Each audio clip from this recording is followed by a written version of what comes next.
Bienvenidos a Asesor PLD, tu barra de especialistas en prevención del lavado de dinero por actividades vulnerables. De lunes a viernes a las 17 p.m. hora centro. Conduce.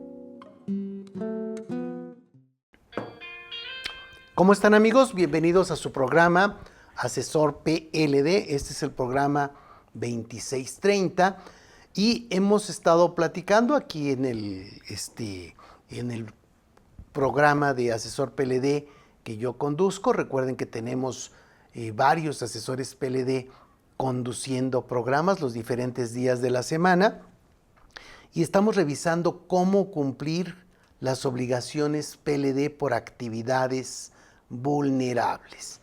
La semana pasada decíamos, ¿cómo pongo mis carpetas? ¿Qué hago con todas las carpetas que tengo para dejar en orden o trabajar en orden con todos estos temas? Aquí volveremos a platicar un poquito el proceso de cumplimiento cuando se realiza una actividad vulnerable. Recuerden que tenemos obligaciones y esas obligaciones de prevención de lavado de dinero deben cumplirse. ¿Cómo voy a cumplir con esas obligaciones yo en mi negocio? Oye, ¿tú qué haces en tu negocio? Vendo automóviles, presto servicios profesionales, soy una joyería, venta de inmuebles. O sea, cualquiera de mis actividades vulnerables requieren que yo tenga de inicio algo muy claro de qué es lo que voy a hacer. Veamos aquí, hay varios puntos. Voy a empezar desde el punto 1 hasta llegar al punto 7. Y lo importante sería encontrar aquí este punto. Voy a poder realizar la actividad hasta tener completo el expediente de identificación del cliente. Obviamente ya con los temas de su beneficiario controlador y todo. O sea, no puedo decir, oye, no, vamos a casarnos y luego nos vamos a ir de luna de miel a Cancún, y si el cliente dice, oye, ¿por qué no primero nos vamos de luna de miel a Cancún y luego nos casamos? No, ni madres, no, espérate, es el orden. O sea, primero necesito que esté el expediente de identificación para poder realizar la actividad vulnerable. ¿Qué es lo que debiéramos hacer? Pudiéramos pensar, piensa tú, estimado amigo, colega, ¿qué actividad vulnerable tú realizas?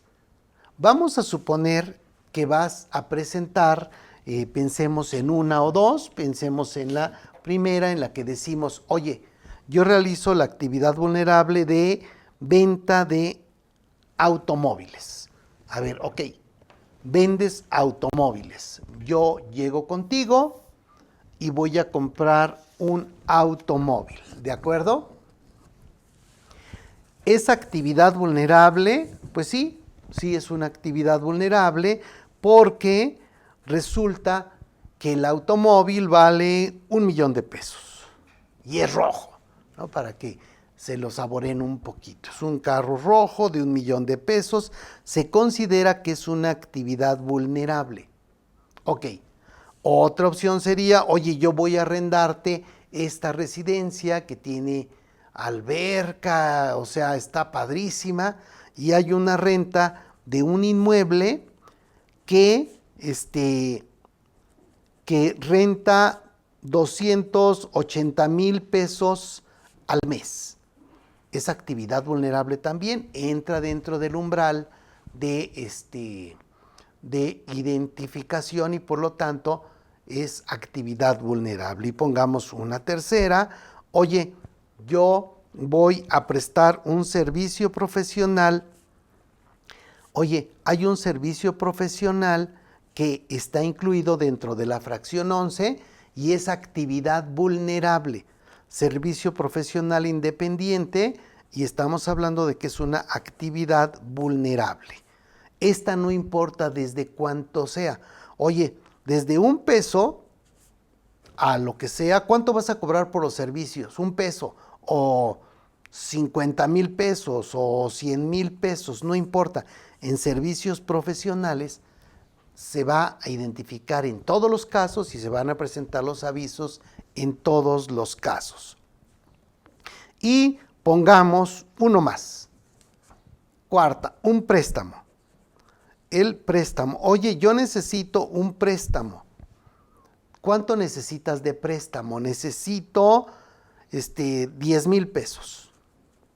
Ok, viene una persona y me pide 10,000 pesos prestados. Y llega otro y me pide 1,000,000 de pesos prestados. A y B.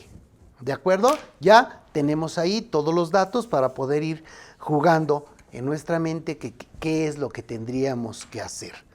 Bien. Lo primero que tendríamos que hacer es comunicarle al cliente que se trata de una actividad vulnerable y que vamos a necesitar información. Oiga, usted quiere este automóvil vale 1,000,000 de pesos, por lo tanto, entra como una actividad vulnerable, por lo que tendremos que llenar algunos requisitos que se requieren cuando es actividad vulnerable. No se preocupe, no tiene ningún problema, pero son trámites que se deben realizar. ¿Tiene usted problema con eso? No, no tengo problema. Ok, fírmele. Firma 1.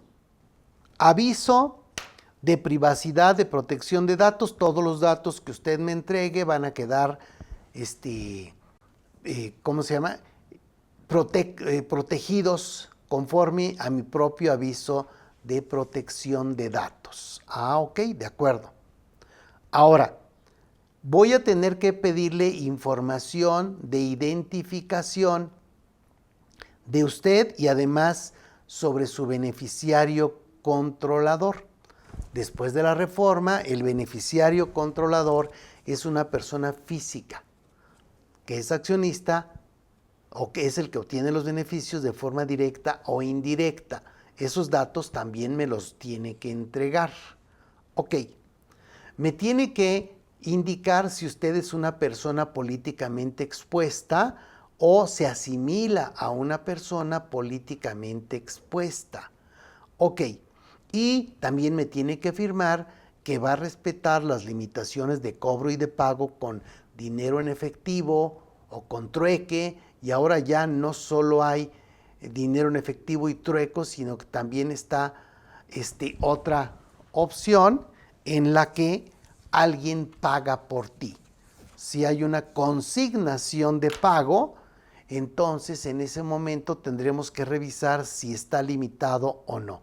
Entonces, aquí sería, si ponemos con efectivo, sería aquí, coma, trueque, y también está la parte de consignación de pago, que eso nos está metiendo en muchos problemas, en muchas actividades vulnerables. O sea, todavía hasta el día de hoy estamos revisando los diarios oficiales en todo momento para ver en qué momento nos publican las reglas de carácter general para saber qué hacer, pero ahí lo tenemos.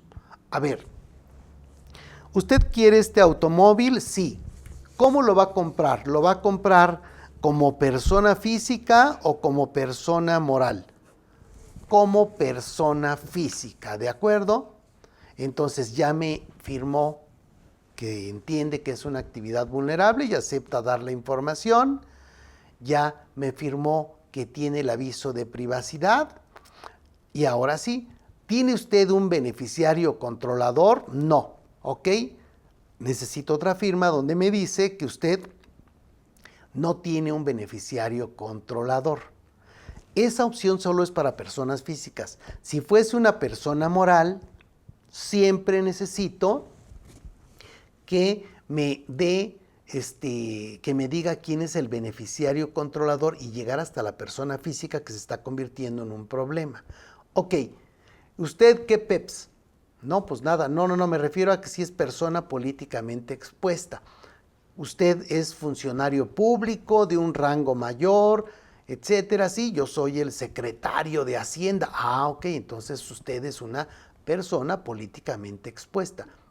Eso no es un problema, simplemente se tiene que tener claro cuando es persona políticamente expuesta para darle seguimiento, y en caso de que realice operaciones que pudiesen no coincidir con lo que es la persona, digamos, su sueldo, etcétera, y pudiera darse un acto de corrupción, en ese momento se debiera presentar una alerta.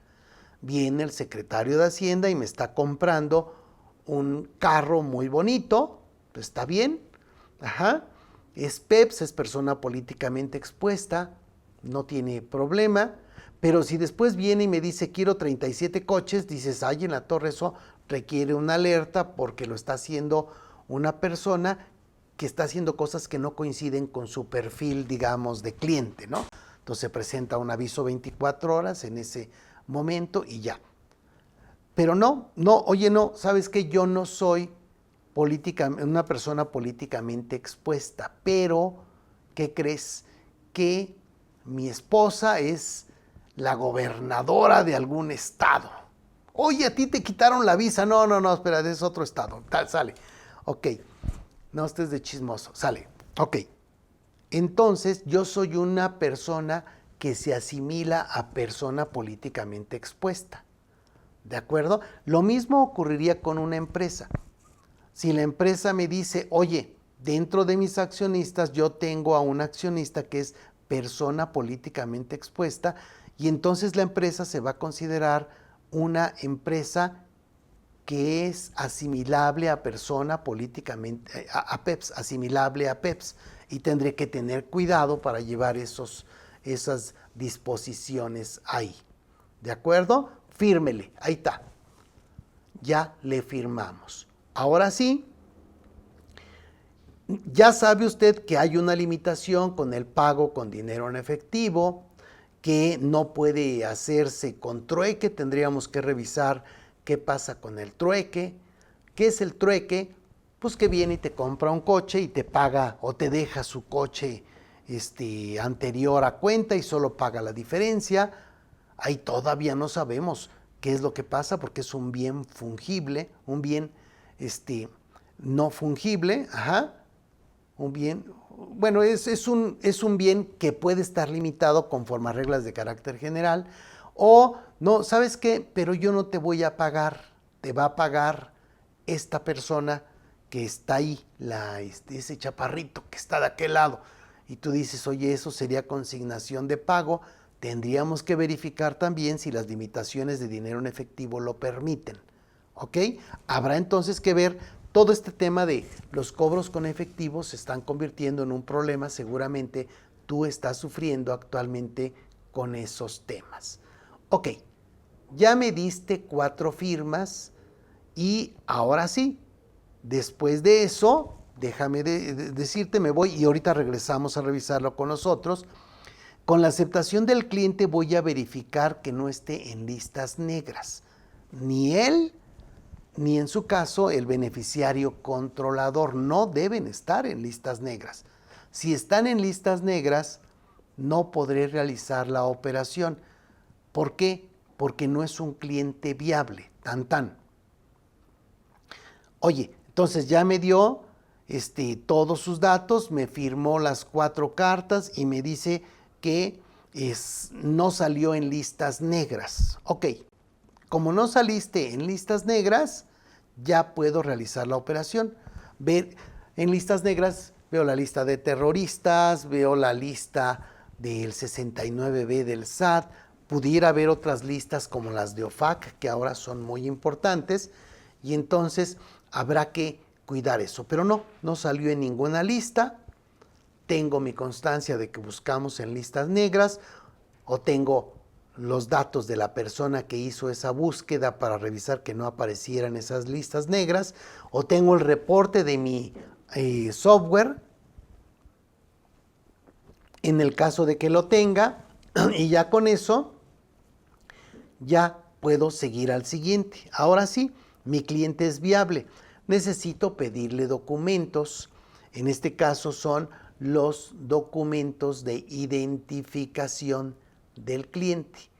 Necesito que me dé su INE, en este caso pudiera ser su RFC, pudiera, porque si me dice que va a facturarlo como persona, como público en general, o sea, no dentro de sus actividades, hasta ahí tampoco se necesita el RFC. Y hay algo aquí importante. Actualmente mi obligación es identificar y conocer al cliente de manera directa. ¿Qué significa eso? Que necesito identificarlo, necesito conocerlo. Para conocerlo, necesito hacerle un pequeño cuestionario, algunas preguntas. Oiga, ¿y usted qué hace? Yo trabajo en esta empresa, soy empleado, etcétera, etcétera. Ok. No es mi caso. Lo que yo hago es que tengo un negocio de tal cosa. Ok, ya con eso yo ya conocí al cliente y puedo pensar que los fondos los obtiene de un negocio lícito. Entonces, en ese momento ya conozco al cliente y ya le empiezo a pedir los datos.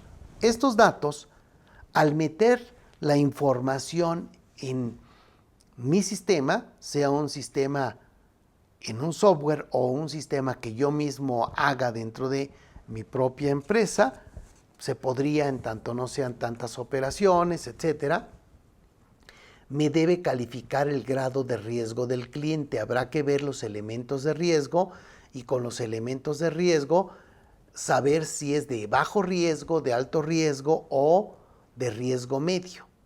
Ok, en el caso de ser de alto riesgo, necesito por política de la propia empresa que me lo autorice un cuate que tenga una jerarquía mayor a la mía. ¿De acuerdo? Ok. ¿Qué es lo que va a calificar como elementos de riesgo? Me va a preguntar qué tipo de producto está comprando, a qué se dedica, de dónde tiene sus ingresos, en dónde vive y cómo me va a pagar, entre otros, pero esos serían los principales. Y con base en eso yo voy a calificarlo. Oye, ok, salió de bajo riesgo.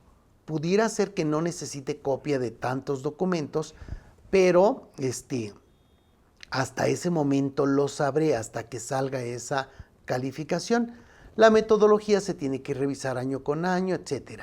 En ese momento yo ya tengo el expediente de identificación del cliente y como tal ya puedo venderle el automóvil. Después voy a resguardar el expediente digital de identificación del cliente y también el expediente digital de la actividad vulnerable, que ahí estaría ya el CFDI por la compra del automóvil, cómo me pagó, toda esa parte iría dentro del otro expediente. Ahora me solicitan incluso que se tenga comunicaciones en el expediente. Oye, no, es que la venta empezó a realizarse, él pidió datos, mandó correos o hubo un chat, etcétera. Eso tendríamos que mandarlo también a su expediente, aunque se convierte en todo un tema. Bien, vámonos a corte y revisamos los otros 3 casitos así muy generales para que nos demos una idea de por qué esto es importante que lo definamos antes de dar un segundo paso. Vámonos a corte.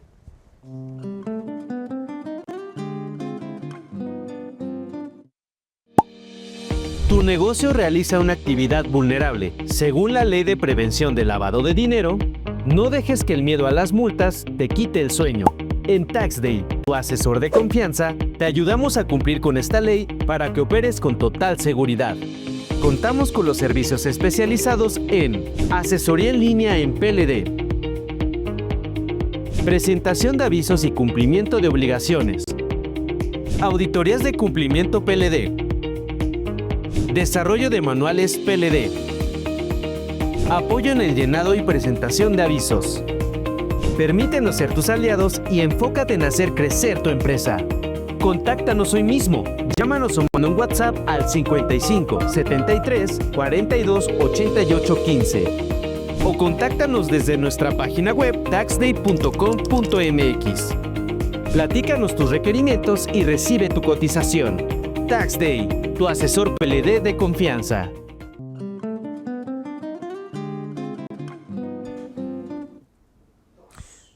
Listos, amigos, estamos pensando o estamos revisando cuál es el proceso administrativo que debo realizar cuando realizo una actividad vulnerable, ¿de acuerdo?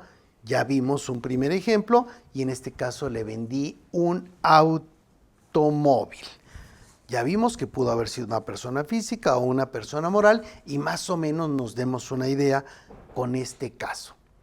Un segundo caso, pensemos que llegó a comprar, a rentar un inmueble, o sea, nos está rentando una residencia que renta 280,000 pesos mensuales y entra dentro del umbral de identificación y entonces tenemos que considerarlo actividad vulnerable. Nuevamente, a ver, vámonos. Oiga, ¿está usted de acuerdo que es una actividad vulnerable y que me va a entregar los datos? Sí. Bueno, aquí está, fírmeme que está de acuerdo con la protección de datos que yo tengo y con el uso de datos que vamos a hacer. Fírmeme que me va a entregar los datos de usted y su de beneficiario controlador, persona física de forma directa o indirecta, dependiendo de cada caso. Me va a declarar si es PEPS o asimilable a PEPS y me va a firmar también. Y me va a declarar que tiene claras las limitaciones de cobro y pago con dinero en efectivo o con trueque o consignación y que por tanto está de acuerdo también con ese punto. ¿Ok? ¿Sí? ¿De acuerdo? Ya me hizo sus primeras 4 firmas y entonces ya tengo aquí al cliente. Hasta ahorita lo único que he hecho es identificar al cliente, no más bien, más que identificar al cliente, aquí lo que hice es notificarle al cliente que se trata de una actividad vulnerable y que voy a estar jeringando con un chorro de datos que son molestos. O sea, realmente cuando tú estás en el área de prevención de lavado de dinero, el empresario te ve como, este es el maldito desgraciado que me corre a mis clientes. Híjole, qué feo, pero la realidad es que así está ocurriendo en muchísimos casos. O sea, yo necesito que me den la información y el cliente generalmente no se siente cómodo con este tema.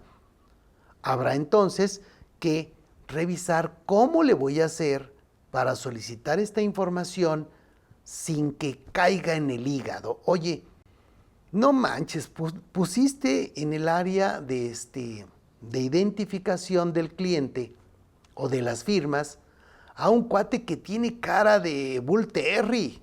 Oye, ¿no tendrás a alguien que sea así con cara de ternurita, verdad? Una muchacha muy angelical. Busquémosle cómo, porque sí se está convirtiendo en un problema en el que todos los empresarios, las tiendas, o quienes realizan las actividades terminan diciendo, oye, no manches, o sea, la neta es que no sé por qué ya no tengo clientes, pues porque me los corre el de prevención de lavado de dinero, tal vez por la forma en la que solicita la información o porque solicita información de más. El hecho de que yo pueda calificar a un cliente de bajo riesgo y que por lo tanto la identificación pueda ser simplificada, eso hace muchísima diferencia, ¿de acuerdo? Ahí estaríamos. Cuéntame, Roy, ¿tienes preguntas? Hola, ¿qué tal? Muy buenas tardes. Hola, ¿qué tal? Muy buenas tardes.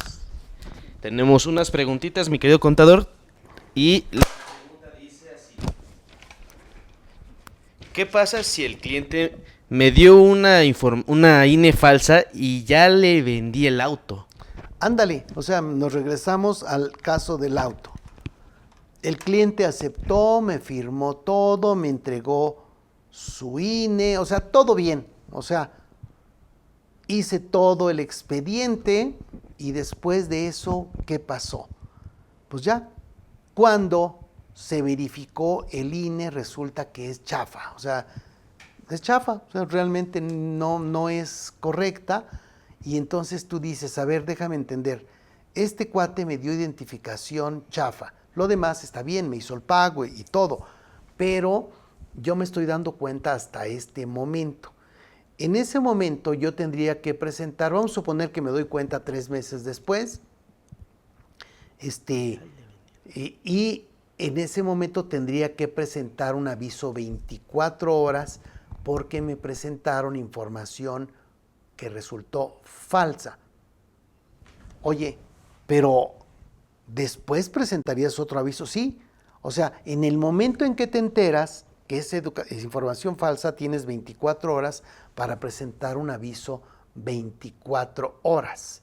¿De acuerdo? Y entonces, ¿qué pasa si no lo presentas? Bueno, tienes ahí una contingencia en la que podrías ser cómplice, por decirlo de alguna forma, en lavado de dinero, porque pues eventualmente lo que está ocurriendo es que están realizando una operación ilícita para poder lavar lana, por decirlo de alguna forma.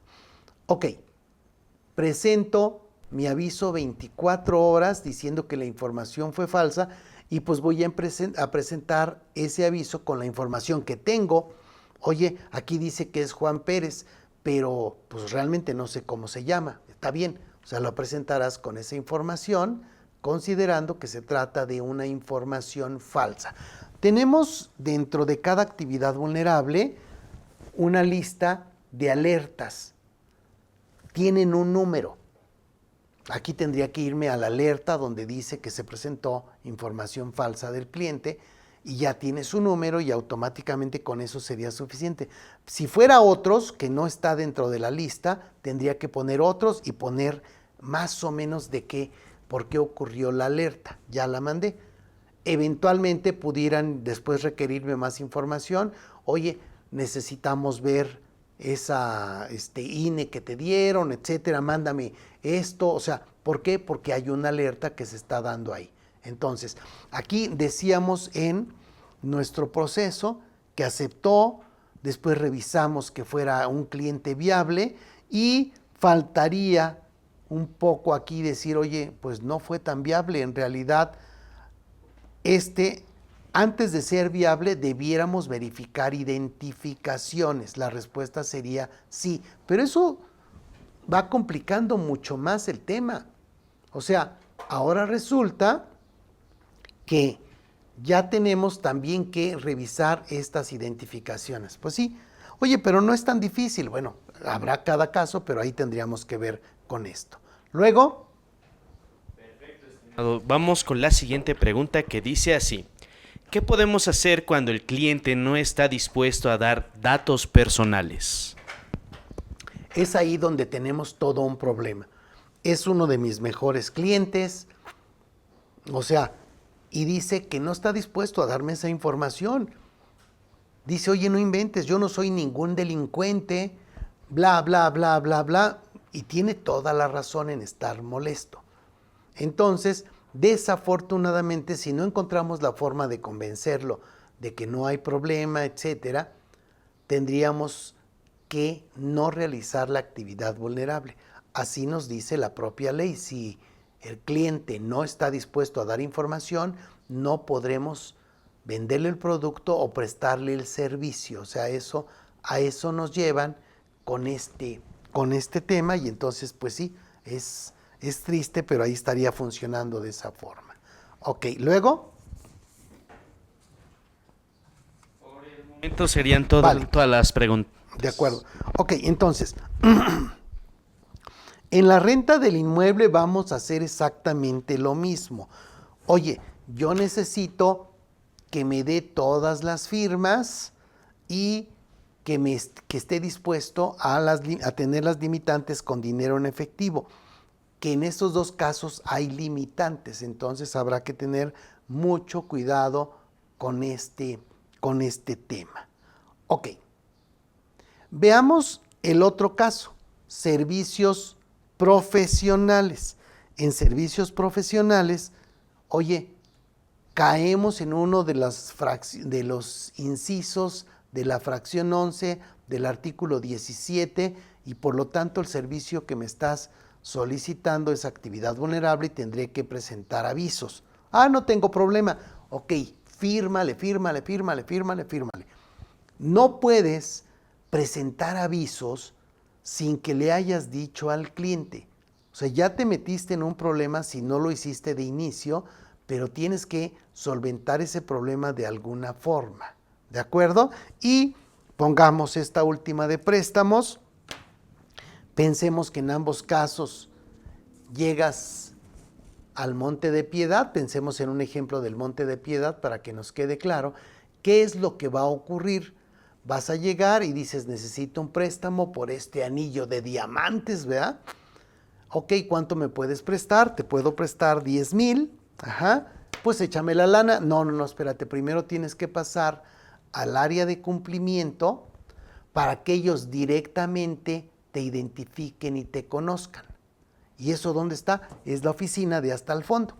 Te mandan al fondo y ahí te van a pedir tu INE, te van a preguntar cosas, te van a solicitar alguna otra información, y ya con eso van a decir que ya te identificaron, ya te preguntaron si tienes beneficiario controlador, o sea, ya hicieron toda esta identificación del cliente, ya hicieron el expediente de identificación del cliente. Te van a dar un QR, regresas con tu QR a la ventanilla donde te hacen el préstamo y esta persona que te va a hacer el evaluador, digamos, que es el que autoriza cuánta lana te van a dar, no va a saber con quién habla con un QR. Ajá.